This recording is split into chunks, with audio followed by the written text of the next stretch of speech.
Canada, are you okay? Because right now, it feels like we need a national timeout. And I'm being serious here. In the past 6 months, we've had a prime minister resign, a leadership campaign, multiple provincial elections, and now we're right into another federal election. A new US president is shaking things up with tariffs and all kinds of policies that they're really causing a lot of instability right across the country, economically and mentally. A national housing crisis, inflation making everything unaffordable, and on top of that, crime seems out of control. This country feels unstable. People are on edge. It's like we just can't catch a break. Have you ever seen the promotional material that they show in other countries to promote tourism or people who might be considering moving to Canada? Well, I have. And I'm going to talk about some of the realities of that material. But let's break this down, okay? First off, political chaos. We just went through a leadership change, and now we're right back into another election. We have a new prime minister, but let's be honest here. Most Canadians, I would say, had no idea that somebody unelected with no political experience could just step in and take the job. And when people asked about that, when they asked how that was possible, they got shamed. They got demeaned online. They weren't saying he was an illegitimate prime minister. They were just asking questions. The average Canadian might not be aware of all the rules. And now we're right into another federal election. The main issues that people are focused on this election, they've completely changed in the past few months. And that's honestly a shame because there's other important issues that affect Canadians right across the country that are getting lost or they're being completely ignored. Then there's the economy, inflation, cost of living. When was the last time you went to a grocery store and didn't feel a little bit of sticker shock? And I'm not even talking about specialty items here.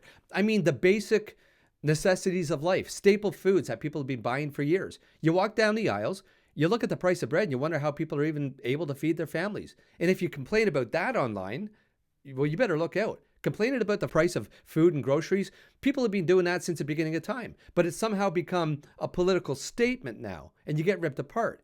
It's almost like you just have to accept it and smile and pay up because that's a Canadian thing to do. Heaven forbid you ask for a break in the carbon tax or you publicly question why it's cheaper to buy some vegetables from Mexico than local Canadian farms. And the local Canadian farms often have far less chemicals. It's expensive eating healthy. And farmers, they're feeling it too, okay? In my opinion, farmers should be exempt from all unnecessary taxes. The costs get passed on to the consumers, obviously.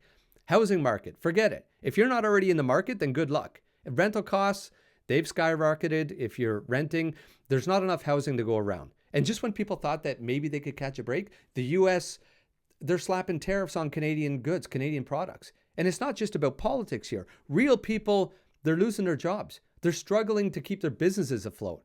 People, they go to work every single day without knowing if their job, without knowing if their company will even exist in another month. This should not be happening in Canada, not with all the resources available to us. And while we're dealing with all that, crime is at your doorstep. Literally, I'm not being overdramatic here. Bill C-75, it made it very easy for repeat offenders to be back on bail. And we're seeing the effects of that. Shoplifting, smash and grabs. Businesses are struggling to stay open. Criminals know the system. They know that they're going to be released over and over again. They're laughing at the laws. They commit the same crimes that they were originally arrested on while they're out on bail. Property crimes are stressful enough, but crimes against other human beings, that's what really causes a lot of distress. People are being attacked on public transit while going to work, minding their own business. It's hard when you don't feel safe in your own home or your car or when you're just walking down the street. That's not the Canada we grew up in, and it's not the Canada that people want to live in. If all this is making your head spin, well, you're not alone. Canadians are burnt out mentally, emotionally, financially. The country feels like it's in a constant crisis these days. So I'm calling it. Canada needs a timeout. We need to take a breath. We need to step back and look after our own mental health because this is eating some people alive. Staying informed is important, but at some point you need to unplug. Doom scrolling, arguing online over things that you really can't control, it's certainly not helping the situation. Let's get back to that Canadian promotional video that they show the rest of the world. They're no different than the clips that they usually play during the national anthem. Oh, Canada. They show beautiful mountains and glaciers, waterfalls. They usually show wildlife. There's a moose chewing on something, beavers building a dam, historic buildings, of course, fishing boats, fields, and all the parkland. It's a beautiful country. Who wouldn't be proud of this country watching that video? Now let's talk reality. And I know this isn't the same for everybody, okay? Forgive me if I'm insulting your way of life. But most people, they live in cities or in subdivisions relatively close to the city. They get up in the morning, commute to work, public transit, or they fight rush hour on the highway. You're busy. You have a routine. On the weekends, you're just trying to catch up. First thing you do on a day off or in your spare time is reach for your phone. But an hour later, you're doom scrolling or you're looking at other people enjoy life and nature. Listen, I've done it myself, okay? I'm not a hypocrite. But those things just add to your overall sense of missing out. You could get stuck in a routine for 6 months, in a rut for months, especially in the wintertime. All that beautiful scenery, it's completely lost on you. Those beautiful videos are lost on you. You never experience the Canada that they're showing. And when you do experience what this country has to offer, then you realize that it's worth fighting for, which it is. That's a whole other video topic. Cool fact, Canada has the world's largest free-roaming bison herd. Wild buffalo. I know that's not the proper term, but that's what they're commonly referred to. That's amazing, at least to me anyways. There's a lot of protected parkland even within cities. You really don't have to travel all that far to experience all that Canada has to offer. Hiking, camping, wildlife observation. You have to make an effort. I know, and it can be difficult at times, but it is worth it. Now, most cities, they expand out. As population increases, they expand. But what used to be referred to as bedroom communities, they're now becoming cities within themselves, so just on the outskirts of a major city. So when I lived in Surrey, just outside Vancouver, the mountains were green and beautiful. Now they're building homes right up the side of the mountains, but there's only so much that they can do. I was in BC a couple months ago and traffic was a mess. And I took some screenshots here. Check this out. You can see how bad traffic is. Everybody's moving slow. And then it changes to complete green. That's where the mountains start. And believe me, there's no building on the side of those mountains. That's impossible terrain.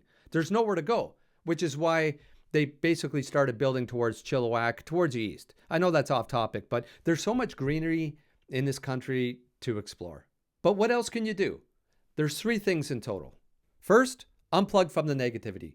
Stop letting the news dictate your mood. And again, I'm guilty of this as well. If it's making you angry or anxious, then you need to take a break.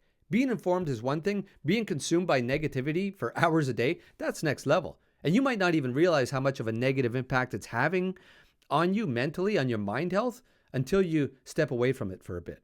Second, take care of your family. Whatever family means to you. The economy's a mess. The government's a mess. What matters most is the people around you, your loved ones, the people who love you, for your own peace of mind. And that includes animals, okay? That includes your pets. Third, be prepared, not paranoid. If things are unstable, don't just sit there. Learn new skills. Build a strong community around you. You can do that online as well. That's how you're going to get through this. I'm working with another organization, and we're going to be creating some content related to mental health and overall well-being. And I'm going to tell you more about it shortly. But one of the gentlemen I'm working with, he's a former firefighter, former fire chief. He's going to be walking us through some breathing exercises and talking about other things that you can do to help cope with stress overall. And this information is good for everybody, not just those in emergency services. So please stay tuned for that. So Canada, take a deep breath.